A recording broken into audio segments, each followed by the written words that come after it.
नमस्तेऽस्तु महामाये श्रीपीठे सुरपूजिते शङ्खचक्रगदाहस्ते महालक्ष्मी नमोऽस्तु ते। नमस्ते गरुडारूढे कोलासुरभयङ्करी सर्वपापहरे देवी महालक्ष्मी नमोऽस्तु ते।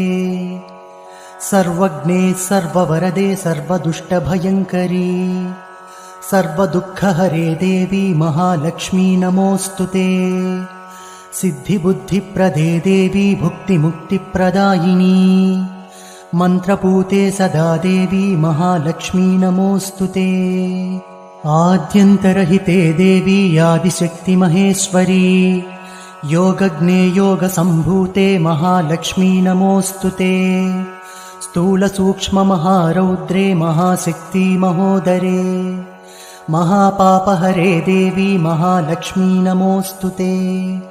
पद्मासनस्थिते देवी परब्रह्मस्वरूपिणी परमेशी जगन्मातः महालक्ष्मी नमोऽस्तु ते।